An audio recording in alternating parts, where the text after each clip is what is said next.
Joining us now, Democratic Senator Ruben Gallego of Arizona. He's a member of the Homeland Security Committee and an Iraq War veteran. I'm wondering, sir, your take on this, and also if you're hearing anything from your constituents.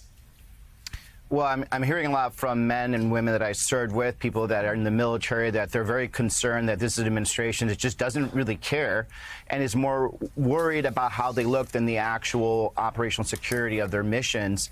And then you have, secondarily, the fact that the president was asked yesterday about 4 missing troops in Lithuania, and he had no clue and had no idea that they were even missing and how long they had been missing for, and had to be informed by a reporter, not by the Secretary of Defense.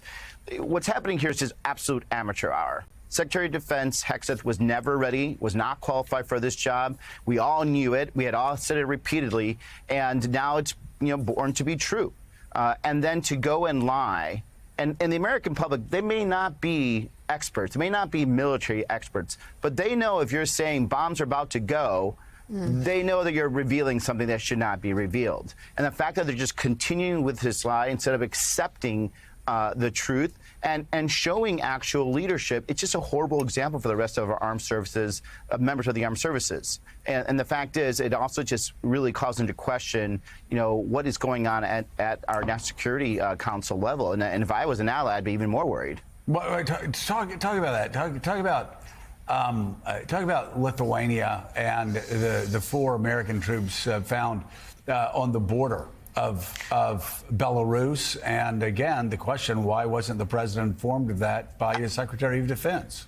Absolutely. And hopefully, and unfortunately, for us that have been in the military, training is very dangerous. You will have, potentially situations where men and women will die in training. Right. And hopefully that is what occurred here. We don't know.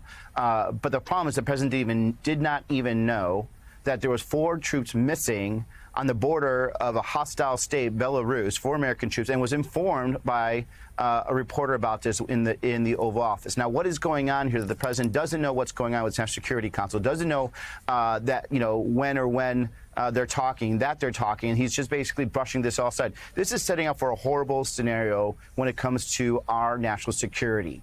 The fact that the president is out of touch, that he's helping these guys cover up for what is essentially a crime, and the fact that he's not holding anybody accountable could even become more and more problematic in the future. Let's be clear, we got lucky. We got lucky the Houthis are not as sophisticated potentially as other enemies, or that some of their allies did not intercept our signals, not even signal intelligence. This could have been really bad. It's not that hard to figure out.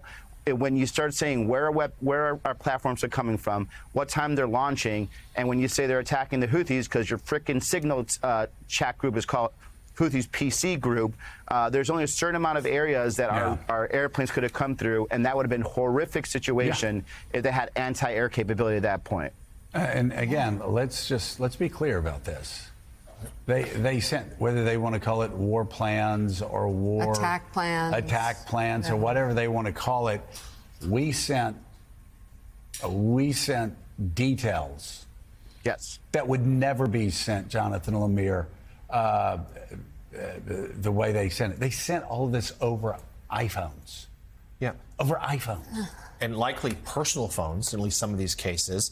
And it's a commercially available app that, as we talked about earlier in this week, just days before, the CIA told its former officers, some of whom who still traffic and have sensitive information in their fingertips, or at least in their heads, don't use Signal for that because it is so vulnerable. So, Senator, because I want to ask you, as this is being watched, how do you think the rest of the world perceives this? Our allies who see this and not only see sensitive information, being bandied about carelessly, it might make them reluctant to give us, some of their secrets, but also just this idea of the unorganization, the chaos, the ineptitude of the administration and the Department of Secretary of Defense handling this. One of the most important things that you need in terms of building confidence, especially in conducting war and war in general, is competence. And the reason why the United States is the most premier military in the world is because we are very competent in executing everything that we do, right? Whether it's, from supplying to the actual, points on target, everything there, and including the dissemination of information. This, in addition to some of the decisions we've made in terms of how we're backing Russia versus Ukraine, how we're pushing some of our allies away all around the world, is destabilizing to all of our allies around the world. They are now looking for ways for them to basically reinforce themselves or create new alliances to either A, lean against us, or B, to find ways to actually create a bulwark against Russia or China when it comes to Asia. This is all one big snafu, as we would say in the military, and a snafu is not a good thing in the military. It's an acronym that you cannot say on public TV. And this is at the point of all of this, too, by the way.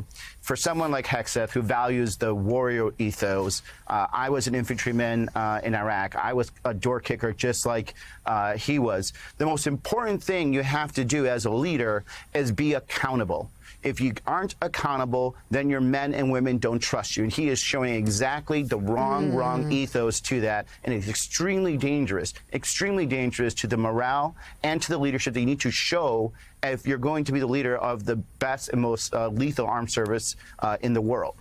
Democratic Senator Ruben Gallego of Arizona, thank you so much. We so appreciate it and appreciate your service to this country. And